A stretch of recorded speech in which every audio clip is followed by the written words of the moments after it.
Good morning, friends. Today we are going to discuss the last topic of protein biosynthesis. This is translation. So, you know very well about this. Translation is the process by which, in which the language of messenger RNA, is finally translated into the language of polypeptide, or we can say proteins. So let us start what happened, how this language of messenger RNA translated, what are the steps of this process of translation.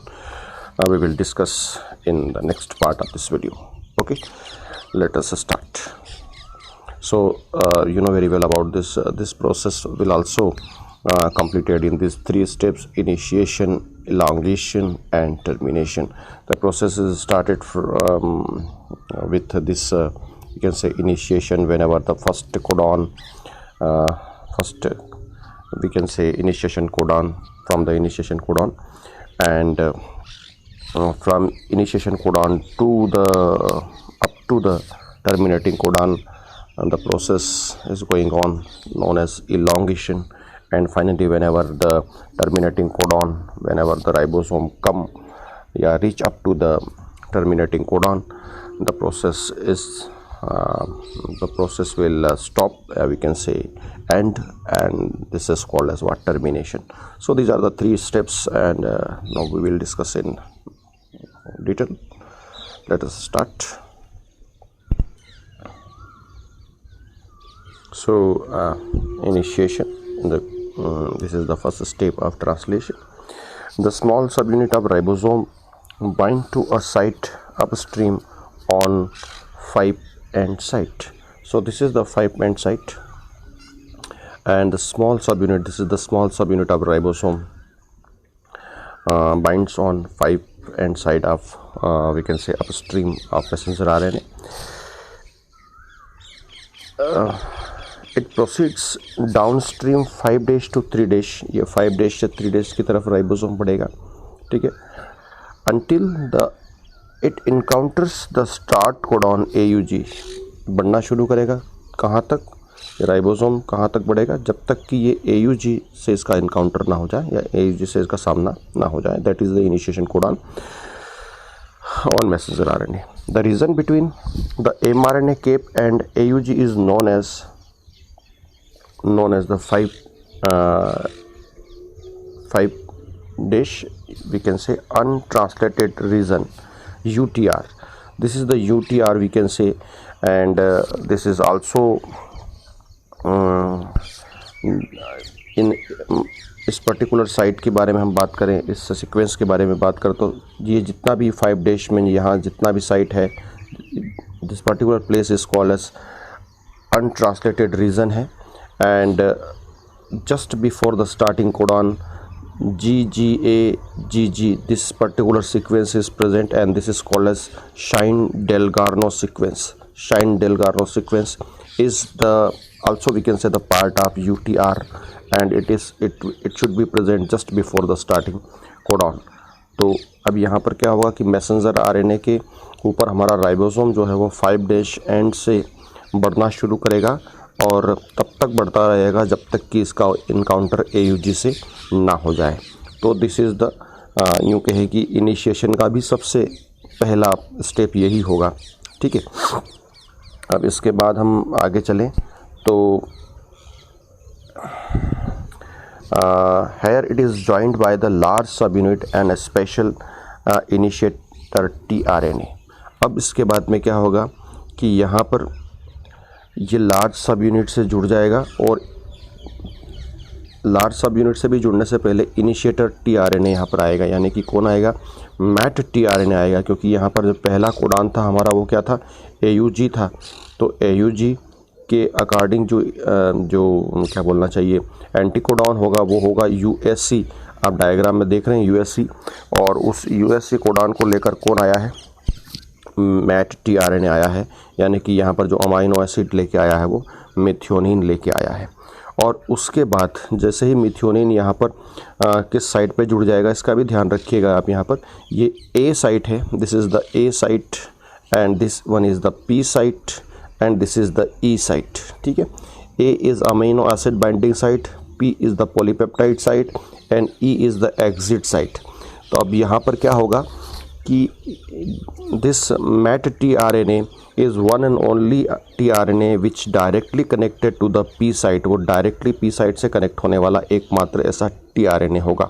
लेकिन इसके अलावा जितने भी tRNA आएंगे वो पहले ए site यानी कि अमीनो एसिड बाइंडिंग साइट पर ही जुड़ेंगे, then they will shift to the P site. और ई साइट एग्जिट साइट है, यहाँ पर जो हमारा ट्रांसफ़र आरएनए है वो अपने अमाइनो एसिड को नियर बाय टीआरएनए पर शिफ्ट करके खुद एग्जिट हो जाएगा। ठीक है, अभी हम इस प्रोसेस को आगे देखेंगे, लेकिन यहाँ पर ये ज़रूर याद रखिएगा कि जो हमारा मैट टीआरएनए है ये डायरेक्टली पी साइट के ऊपर कनेक्ट होता है और उसके बाद में large sub unit of ribosome जो हैं वो भी आके जुड़ जाती है। तो अब यहाँ पर इनिशिएशन कॉम्प्लेक्स बन जाएगा, दिस इज़ इनिशिएशन कॉम्प्लेक्स। और वो इनिशिएशन कॉम्प्लेक्स में क्या होगा, मैसेंजर आरएनए होगा, small sub unit of ribosome होगा and large sub unit of ribosome होगा। This complex is called as initiation complex.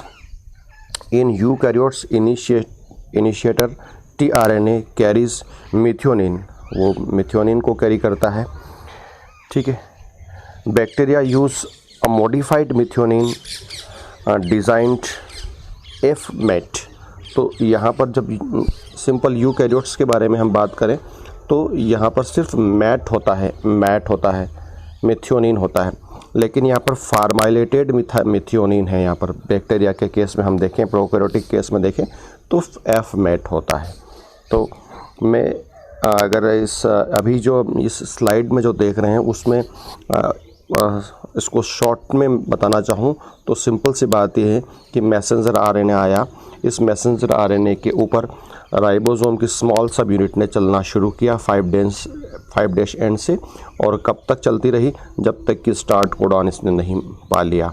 ठीक है, उसके बाद में हमारा फार्माइलेटेड मिथ्योनिन या मिथ्योनिन आया जो डायरेक्टली पी साइट के ऊपर आके जुड़ गया, और उसके बाद में हमारे large sub unit of ribosome आई और वो जुड़ गई, स्मॉल सब यूनिट के साथ जुड़ गई।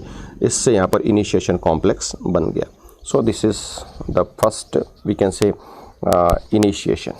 इनिशिएशन की प्रोसेस में ऐसा होगा कि यहाँ पर इनिशिएशन कॉम्प्लेक्स बन गया, और अब आगे जब इलॉन्गेशन होगा तो यहाँ पर ए साइट पर नया टीआरएनए आकर जुड़ेगा according to codon present on messenger RNA.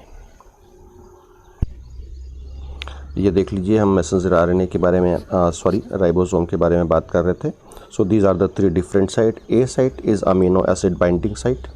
ठीक है, A site is amino acyl tRNA binding site. ठीक, and this P site is called as polypeptide site and E site is the exit site. ठीक है, so these are the 3 different sites और इनका translation में बड़ा role है। पहला tRNA directly P site पर आकर जुड़ गया था, क्योंकि उस समय यूँ कहें कि लार्ज सब यूनिट जुड़ी ही नहीं थी, उसके बाद लार्ज सब यूनिट जुड़ी थी। अब जितने भी टीआरएनएज आएंगे जो अमीनो एसिड को लेके आएंगे वो पी साइट पर जुड़ेंगे, और अपना अमीनो एसिड पॉलीपेप्टाइड चेन में ट्रांसफ़र करने के बाद में टीआरएनए ई साइट से एग्जिट हो जाएगा। ठीक है, तो आप इलॉन्गेशन के बारे में पढ़ लेते हैं। अब क्या हुआ कि यहाँ पर जो राइबोसोम था, इस राइबोसोम ने आगे की तरफ मूव करना शुरू कर दिया। तो आप देख रहे थे कि पहले ये जो हमारा AUG कोडॉन पी साइट के ऊपर था, अब ये ई साइट के ऊपर आ गया है।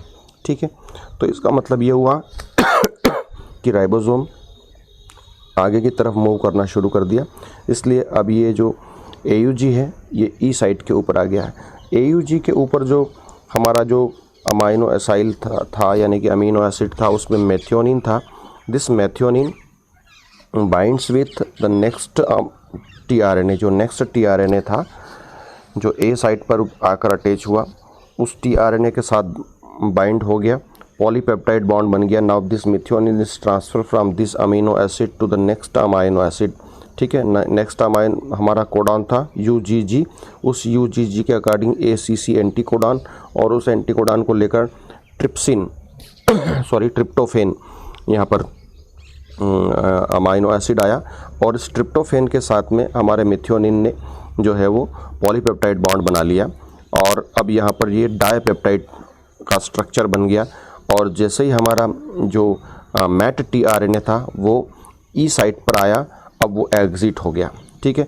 अब tRNA फर्दर आगे बढ़ेगा, तो देखिए यहाँ पर ये फिनाइल अलानिन लेकर tRNA आ रहा है AGG, it will bind with this particular A site. जैसे ही A साइट के ऊपर ये बाइंड होगा, अब ये मैसेंजर RNA, अब ये हमारा अब हमारा राइबोसोम जो है ये आगे की तरफ बढ़ेगा।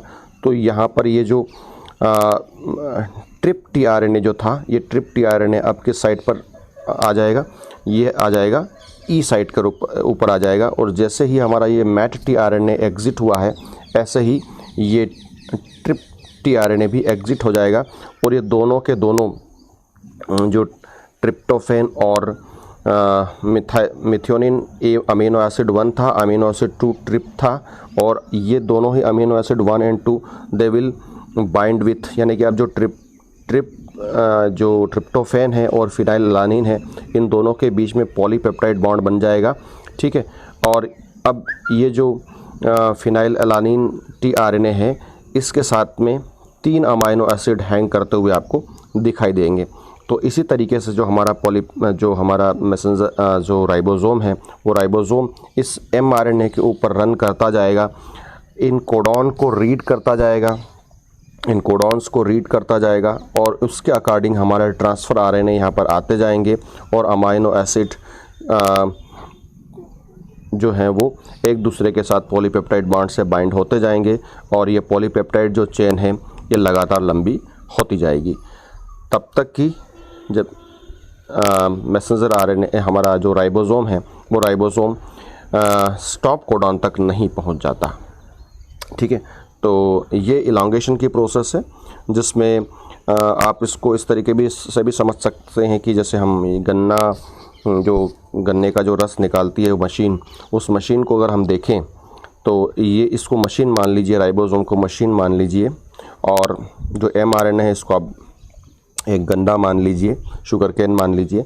तो यहाँ पर क्या हुआ कि उस मशीन में तो शुगर केन को अंदर लिया जाता है, शुगर केन को अंदर लेके उसका रस निकाल के बाहर कर दिया जाता है, लेकिन यहाँ पर क्या हुआ, यहाँ पर शुगर केन या जो हमारा mRNA है वो स्टैग्नेंट रहेगा, और ये मशीन उस गन्ने के ऊपर आगे बढ़ती जाएगी, और अकॉर्डिंग टू जो भी उसके अंदर जूस है, रस है, उसको वो बाहर निकालती जाएगी। तो यहाँ पर ये मैसेंजर RNA शुगर केन है, राइबोसोम जो है वो दैट मशीन है, और जो रस निकल रहा है वो हमारा पॉलीपेप्टाइड है, ठीक है। तो इसमें हम देखें, the ribosome moves 1 codon downstream, हमेशा वो 1 कोडॉन डाउनस्ट्रीम मूव करता जाएगा। This shift the more recently arrived tRNA with its attached polypeptide to the P site and opens A site for the arrival of new amino acid, ठीक है। वो P site के ऊपर आता जाएगा और A साइट को ओपन करता जाएगा ताकि नया अमाइनो एसिड उसके ऊपर आ जाए। This last step is promoted by the another protein elongation factor that is called as elongation factor G।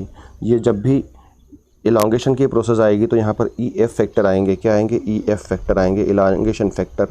ये डिफरेंट प्रोटीन्स होते हैं, जिस तरीके से हम टर्मिनेटिंग फैक्टर के ऊपर भी जाएंगे, या इनिशिएशन फैक्टर। जब भी ये फैक्टर वर्ड यहाँ पर आता है या यूज़ होते हैं तो these are the different kind of proteins और we can say enzymes those facilitate the processes, ठीक है। तो elongation फैक्टर EF2 के बारे में in eukaryotes and the energy of another molecule, ठीक है, ऑफ GTP। तो जब भी यहाँ पर एनर्जी भी यूज़ होती है, ठीक है, तो वो एनर्जी किस फॉर्म में होगी? गुआनोसिन ट्राइफॉस्फेट के फॉर्म में यूज़ होगी। अब जब ट्रांसलेशन करते हुए हमारा जो मैसेंजर, हमारा जो राइबोसोम है वो राइबोसोम कहाँ तक पहुंच जाए, राइबोसोम पहुंच जाए स्टॉप कोडॉन तक, यानी कि जो हमारी जो पी साइट है, इस पी साइट के ऊपर स्टॉप कोडॉन आ जाए। पी साइट के ऊपर कौन सा कोडॉन आ जाएगा? स्टॉप कोडॉन आ जाएगा। यानी कि यहाँ पर UAA या UAG या UGA जब पी साइट के ऊपर आ जाएगी, तो यहाँ पर जब भी पी साइट के ऊपर कोई कोडॉन आता है तो उसके अकॉर्डिंग हमारा जो ट्रांसफ़र RNA होता है वो अमाइनो एसिड को लेकर आता है। लेकिन इन तीनों कोडॉन के अगेंस्ट कोई भी एंटी कोडॉन्स है ही नहीं, यानी कि this codons do not code for any amino acid. तो जैसे ही ये हमारा राइबोसोम स्टॉप कोडॉन के ऊपर आता है, यानी कि पी साइट के ऊपर जैसे स्टॉप कोडॉन दिखते हैं, अब यहाँ पर ये प्रोसेस टर्मिनेट होने की स्थिति में आ जाएगी, क्योंकि यहाँ पर जो कोडॉन अवेलेबल है पी साइट के ऊपर उसका कोई एंटी कोडॉन नहीं है, या यूँ कहें कि this codon do not code for any amino acid. तो ये प्रोसेस रिलीज़ होने की स्थिति में आ जाएगी। और अब यहाँ पर क्या होगा, यहाँ पर रिलीजिंग फैक्टर आएंगे, और वो रिलीजिंग फैक्टर इस पॉलीपेप्टाइड चेन को आप देख रहे हैं, यहाँ पर पॉलीपेप्टाइड चेन जो है, ये पॉलीपेप्टाइड चेन रिलीज़ हो गई है। पॉलीपेप्टाइड चेन को यहाँ से रिलीज़ कर दिया गया है, कट कर दिया गया है और रिलीज़ कर दिया गया है, ठीक है। और इसी तरीके से राइबोसोम की लार्ज सब यूनिट और राइबोसोम की स्मॉल सब यूनिट को भी अलग कर दिया है, और मैसेंजर RNA भी यहाँ पर अलग हो गया है, ठीक है। तो इस तरीके से ये प्रोसेस यहाँ पर टर्मिनेट हो जाएगी। और यहाँ पर भी ये ज़रूर ध्यान रखिएगा कि यहाँ पर रिलीजिंग फैक्टर्स जो होते हैं, वो releasing factor 1 and releasing factor 2 ये यहाँ पर आते हैं, और ये इस प्रोसेस को जो है वो कंट्रोल करते हैं। When ever stop codon come on P site, the releasing factors will come and they will cut the polypeptide chain. The process will be terminated. The process of translation will be terminated. Simultaneously, both the large and small subunit of ribosome will also we can say isolate it with each other. Our messenger RNA will also isolated from this complex. Initiation complex जो बना था वो break हो जाएगा, ठीक है। और ये इसमें से सभी जो स्मॉल जो यूनिट्स हैं वो अलग हो जाएगी। Large sub unit of ribosome, small sub unit of ribosome and messenger RNA वो भी अलग हो जाएगा। और पॉलीपेप्टाइड साइट से, सॉरी ये अमाइनो एसिड बाइंडिंग साइट था, not P site. P site के ऊपर जैसे ही स्टॉप कोडॉन आते हैं, अभी ये प्रोसेस टर्मिनेट हो जाएगी। पी साइट से ये ए साइट जो है, ए साइट के ऊपर अमीनो एसिड बाइंडिंग साइट के ऊपर स्टॉप कोडॉन आएंगे और रिलीजिंग फैक्टर यहाँ पर आ जाएंगे, तो पी साइट से पॉलीपेप्टाइड चेन को रिलीज़ कर देंगे, ठीक है। साथ में large sub unit, small sub unit और मैसेंजर RNA भी रिलीज़ हो जाएंगे, ठीक है। तो इस तरीके से ये प्रोसेस टर्मिनेट हो जाएगी। स्पेशली हम बात करें प्रोकैरियोट्स में, तो प्रोकैरियोट्स में जब ये एक बार ये इनिशिएशन कॉम्प्लेक्स बन जाता है, मान लिया जाए इनिशिएशन कॉम्प्लेक्स बन गया, small sub unit, large sub unit, messenger RNA, initiation complex बन गया, और जब ये आगे बढ़ जाता है, जब ये आगे बढ़ जाएगा, मान लिया जाए ये यहाँ तक आ गया, तो यहाँ पर एक नया राइबोसोम फिर वापस आके अटैच हो जाता है, और सेम मैसेंजर RNA को 2 बार 3 बार ट्रांसक्रिप्ट कर दिया जाता है। और सच कंडीशन वेन एवर एक ही मैसेंजर RNA 3 बार ट्रांसलेशन में पार्टिसिपेट कर ले या 4 बार ट्रांसलेशन में पार्टिसिपेट कर ले, तो ये पॉलीसोमिक कंडीशन होती है। यहाँ पर पॉलीसोमिक कंडीशन प्रोकैरियोट्स में देखने को मिलती है, जबकि यूकैरियोट्स में ये बहुत रेयर कंडीशन होती है। हर बार जब प्रोटीन बनाने की आवश्यकता होती है तो एक वापस से एक नई प्रोसेस चलती है, अगेन ट्रांसक्रिप्शन होगा, फिर मैसेंजर RNA बनेगा, फिर ट्रांसलेशन होगा, फिर प्रोटीन बनेगा। लेकिन प्रोकैरियोट्स में ये प्रोसेस, क्योंकि वहाँ पर RNA प्रोसेसिंग की आवश्यकता नहीं होती है और जो मैसेंजर RNA होता है वो शॉर्ट लाइव्ड होता है, इसलिए वहाँ पर पॉलीसोमिक कंडीशन होती है और एक ही मैसेंजर RNA को एक ही बार में 2 या 3 राइबोसोम लगातार इनिशिएशन कॉम्प्लेक्स बन जाते हैं और 3 या 4 प्रोटीन उससे लगातार बना लिए जाते हैं, ठीक है। तो आशा करता हूँ कि आपको ट्रांसलेशन की प्रोसेस भी अच्छे से समझ में आ गई होगी, और इस तरीके से प्रोटीन बायोसिंथेसिस जो हम पढ़ रहे थे, अब ये लगभग यहाँ कंप्लीट हो गया है। यदि आपका कोई डाउट हो तो ज़रूर बताइएगा। चलिए आज के इस अंक में इतना ही। नेक्स्ट हम इस टॉपिक में इस चैप्टर में 2 टॉपिक और बचे हुए हैं। I think so DNA fingerprinting and lake operon model and one also human genome project. Sorry, three बड़े टॉपिक्स हैं जिसको हम अगले वीडियो में डिस्कस करेंगे। ठीक है, इस वीडियो के साथ जो डिस्क्रिप्शन बॉक्स में क्वेश्चंस दिए हैं उनको सॉल्व करें। बहुत बहुत धन्यवाद।